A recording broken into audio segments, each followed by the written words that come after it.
I'm here on the Disney lot. I'm gonna go surprise some fans who are at a lovely little event and party set up to celebrate all things Snow White. Let's go! After months of speculation, leaks, and heated online debates surrounding HBO's upcoming Harry Potter series, the project has once again found itself at the center of controversy. Ever since Warner Bros. Confirmed that a full television reboot of J.K. Rowling's beloved saga was in development, fans have been eager yet apprehensive about what changes might come with this modern reimagining. From the very beginning, the promise was simple. This would be a faithful and definitive adaptation of the original 7 books, allowing the story to unfold in greater depth than the films ever could. But as months passed and casting announcements started to surface, excitement gradually turned into frustration for many longtime fans who felt that the creative direction of the series was already drifting from its original promise. The discussion has reignited a now familiar topic that seems to appear with every major Hollywood reboot: the issue of race-swapping established characters in the name of diversity, equity, and inclusion. For years, this debate has divided audiences. Some argue that reinterpreting iconic roles helps modernize classic stories for today's world, while others believe it undermines the authenticity of the original works by disregarding the creator's intent and character descriptions. And in this particular case, the controversy has landed right in the middle of the wizarding world of Harry Potter, a franchise many fans once considered the last remaining untarnished piece of pop culture magic that hadn't been completely reshaped to fit modern identity politics. Despite some missteps over the years, including the widely criticized stage play Harry Potter and the Cursed Child, and the underwhelming Fantastic Beasts film series, which suffered after Johnny Depp's controversial recasting and a general lack of Hogwarts-centered storytelling, the Harry Potter brand has endured. In fact, it has continued to thrive, in large part due to J.K. Rowling's ongoing engagement with her fanbase and her willingness to express opinions that, while often deemed controversial, reflect a strong commitment to logical consistency and the integrity of her fictional world. Fans might not agree with her on every issue, but many still credit her for protecting the tone, structure, and original spirit of the wizarding world. So, when Warner Bros. And HBO announced that they would adapt the books into a long-form television series, promising a faithful and authentic retelling that would delve deeper into each of Rowling's 7 novels, the fandom was cautiously optimistic. The studio assured everyone that this would be the definitive version of the story, an opportunity to expand on moments the films couldn't fully explore, while staying true to the tone, themes, and character identities that millions had grown up loving. Casey Bloys, CEO of HBO and Max Content, even stated that this would be a project built with care, reverence, and precision. Many believed that if executed properly, it had the potential to become the biggest television series in the world. However, that faith began to crumble once reports surfaced that actor Papa Asiedu had been cast to play Professor Severus Snape. For many fans, the issue wasn't about the actor's ability or talent. Asiedu is, by all accounts, an accomplished performer, but rather about the creative decision to ignore the original physical and personality descriptions that J.K. Rowling wrote for the character. Snape, in the books, is described as a pale, sallow-skinned man with greasy black hair, hooked features, and a ghostly presence. Details that visually reinforce his gothic, morally ambiguous persona. Changing these traits, fans argue, feels less like a creative reinterpretation and more like a deliberate attempt to check representation boxes. The rumor about Snape's race-swapped casting first appeared roughly 3 months ago. At the time, most fans dismissed it as baseless speculation, hoping it wasn't true. But now, with credible reports confirming it, the online community has erupted once again. Interestingly, other rumored casting choices have not faced the same backlash. For example, acclaimed actress Janet McTeer is reportedly in talks to play Professor McGonagall, a choice that's been largely met with approval. This contrast highlights what many fans see as the real issue. It's not about representation itself, but about rewriting established, iconic characters instead of creating new ones that authentically reflect diversity and inclusion. Ultimately, what frustrates fans the most is the growing sense that Hollywood has learned nothing from the recent failures of its so-called modern reboots. Instead of respecting the world building and cultural legacy that made these franchises beloved in the first place, studios seem increasingly focused on performative gestures that win short-term publicity but alienate the loyal audiences who kept these stories alive for decades. The Harry Potter series had the rare opportunity to rekindle that old magic, to reintroduce its world to a new generation while honoring the one that came before. But with choices like this, many fear it's destined to follow the same disappointing path as other once great franchises that lost sight of what made them special to begin with. This isn't about attacking people of color or arguing that they shouldn't be given opportunities. It's about staying true to the worlds and characters that were carefully crafted in the source material. When readers pick up a book, they don't just imagine characters out of thin air. They're guided by the author's words, by detailed descriptions that paint a specific picture in their minds. In the case of stories like Harry Potter or How to Train Your Dragon, entire worlds are built around those details, including subtle hints about the settings, cultures, and yes, sometimes even the races of the characters that inhabit them. Changing that for the sake of being modern or inclusive doesn't always enrich the story. Sometimes it just fractures the connection fans have with it. Adding fuel to the fire, rumors began to circulate that Rachel Zegler had been considered for a significant role in the Harry Potter reboot. According to industry insiders, the studio seemed to think, what could possibly be better than rebooting a magical world? Rebooting it with controversy already baked in. Apparently, she wasn't in talks to play Hermione or Luna, but rather an entirely new, modern character. The word modern itself was reportedly thrown around so often during internal discussions that it started to lose meaning. And then, inevitably, the internet caught wind of the news, and everything went up in flames. The backlash came swiftly. Fans were already upset about the decision to race-bend Snape, and now the idea of adding Rachel Zegler to the mix, especially after her reputation from recent controversies, only intensified the storm. The reaction online was so intense that, according to whispers from inside Warner Bros. Syrup, executives panicked and began distancing themselves from the idea faster than Neville Longbottom backing away from a Death Eater. One insider even joked that the phrase, "We can't handle two fires at once," was muttered somewhere in a Warner Bros. Bathroom. Whether that's true or not, the sentiment certainly captures the chaos. To understand why her rumored involvement sparked such an uproar, we need to revisit what fans now call the Snow White incident. What was supposed to be Rachel Zegler's big fairy tale moment turned into something closer to a 7-act tragedy. It began with the press interviews.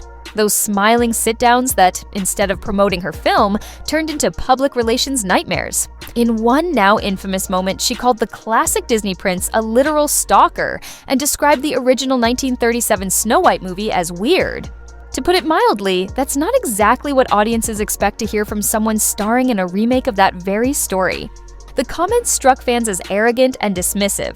Total contempt for the source material she was supposed to honor. Still, Disney seemed convinced she was the perfect choice for the role.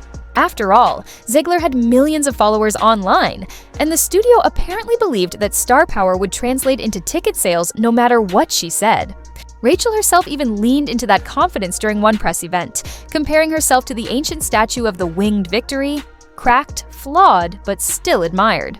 "Despite my flaws," she said, "people will still line up to see me." It was a striking statement. Poetic, maybe, but also deeply self-assured in a way that rubbed many people the wrong way. But the controversy didn't stop there. At another promotional event, Rachel joked that she should receive royalties every time someone streamed Snow White. Under different circumstances, that might have come off as playful confidence. Unfortunately, the film was underperforming so badly that the comment turned into a meme, one that painted her as out of touch and entitled. Online, fans joked that theaters were emptier than a haunted castle, while social media echoed with frustration and mockery. Instead of being the face of a fairy tale revival, Rachel became the internet's go-to example of Hollywood arrogance. As the press tour continued, her public appearances began to resemble a one-woman podcast more than a movie promotion.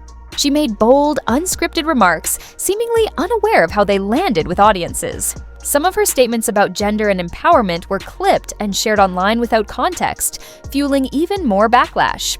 By that point, her name had become shorthand for controversy, and that reputation began to follow her into other potential projects. So, when the rumor broke that she might join the Harry Potter reboot, fans didn't just react to the casting, they reacted to everything that name represented. To many, it wasn't just about diversity or creative freedom anymore. It was about Hollywood repeating the same mistakes, valuing provocation over passion, and ignoring the emotional connection that made these stories timeless in the first place. Executives at rival film studios reportedly began using Rachel Zegler's interview clips in their internal marketing seminars, under a tongue-in-cheek presentation titled How Not to Market a Movie, the Musical. What began as a few awkward soundbites had transformed into a full-blown case study in how an actor's off-screen persona can derail an entire promotional campaign. But things reached a whole new level of uncomfortable at the Academy Awards. It was supposed to be a glamorous moment. Rachel Zegler and Gal Gadot, co-stars in Snow White, appearing together to present the Oscar for Best Visual Effects. Instead, it became one of the most painfully awkward 5 minutes in recent award show memory. When the announcer's voice rang out, "Please welcome Rachel Zegler and Gal Gadot," the cameras caught two women walking on stage with smiles that didn't quite reach their eyes. As the orchestra swelled, they stood side by side, 6 inches apart but emotionally light years away. No eye contact, no shared laughter, just two stars performing parallel monologues for a captive, slightly cringing audience. The teleprompter rolled, but the atmosphere was glacial. What should have been an elegant moment of Hollywood camaraderie felt more like an HR mediation session being broadcast live to millions. Industry insiders even joked that you could almost hear Gal Gadot mutter under her breath, "I'm only here because my contract said so." Within hours, the clip went viral, with viewers replaying it like a train wreck they couldn't look away from. It wasn't just bad press, it was awkward press, and that's worse.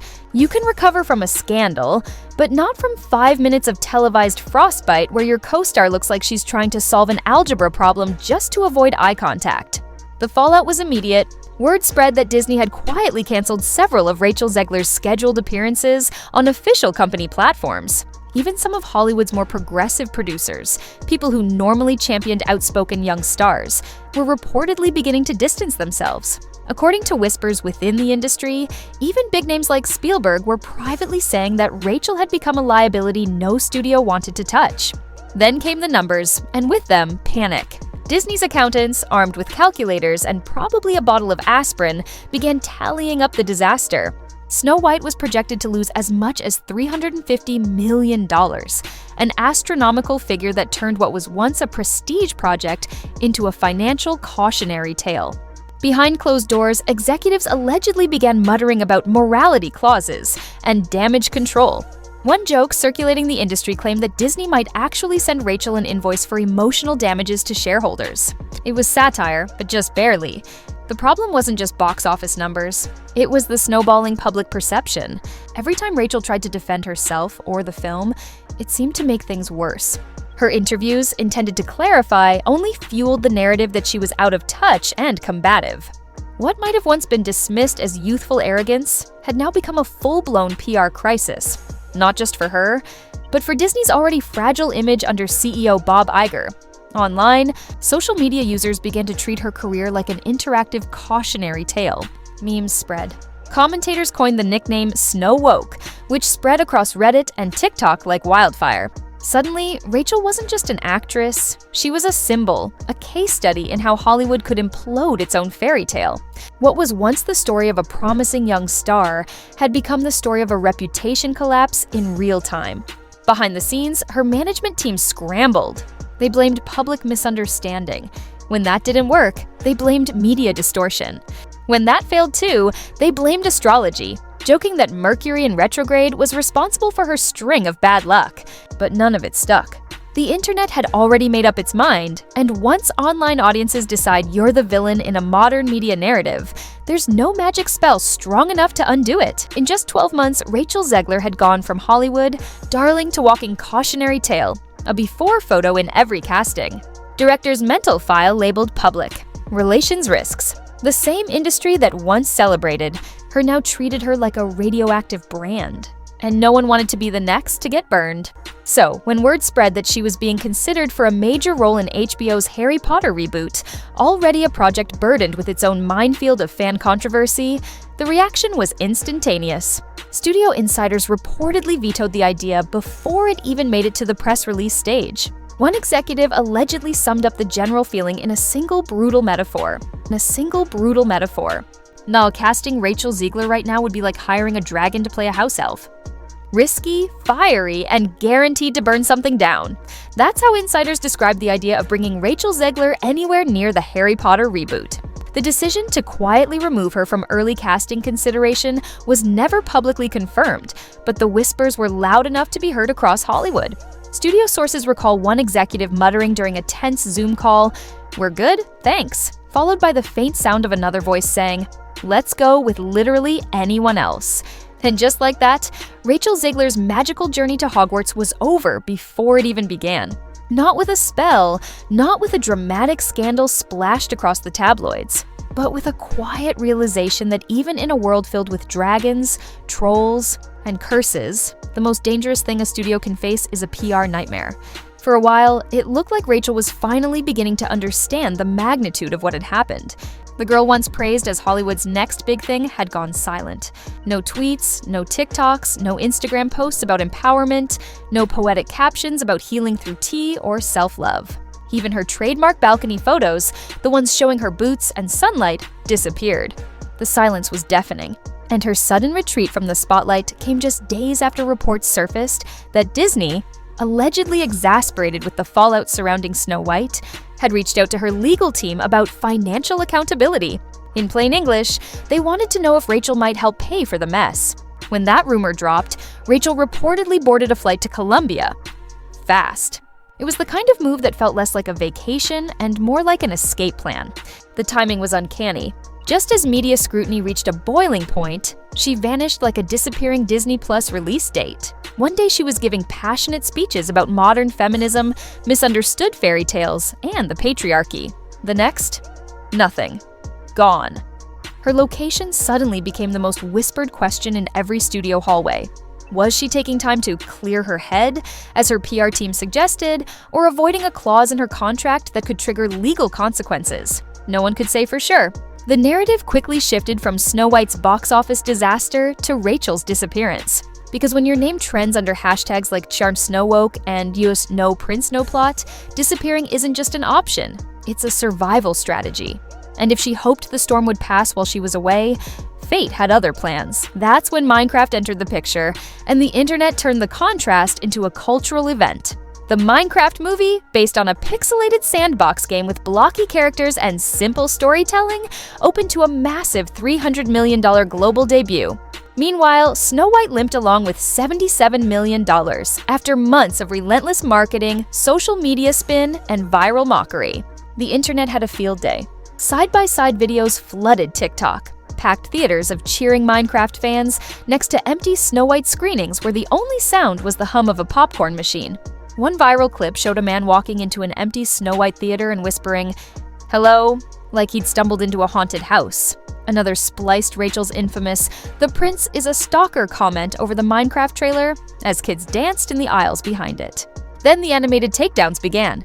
The Simpsons released a parody episode titled Snow Woke, The Reimagining, featuring a character named Rachel Z, who bans the prince, replaces the dwarfs with ethically optimized companions, and delivers long feminist speeches to eye-rolling villagers. The episode ended with Rachel Z melting down on Krusty the Clown's couch, while studio execs quietly snuck out the back. A week later, South Park doubled down. Their version portrayed her as an overly political diva who rewrites Disney's classics without ever reading the originals. When Cartman calls you too much, you've officially lost the culture war. These weren't just jokes. They were cultural obituaries. Once you become a punchline in back-to-back animated satires, you're no longer a celebrity. You're a lesson. Behind the scenes, casting directors noticed. Studio whispers turned into policy. Rachel's name started disappearing from shortlists. Projects that once courted her suddenly went in a different direction. In corporate language, that meant no one wants their billion-dollar franchise tied to the face of Snow White anymore. Producers began using her downfall as a marketing cautionary tale. Some insiders even joked that Hollywood HR departments should add her clips to orientation videos under the section titled "How Not to Market a Movie." Her fall wasn't personal, it was mathematical. Hollywood forgives almost anything except bad optics. The industry has the memory of a goldfish, but the caution of a dragon guarding its treasure. And so the fairy tale began to crumble. Once hailed as the next Spielberg protege after West Side Story, Rachel Zegler became a ghost haunting the edges of a reputation she couldn't escape.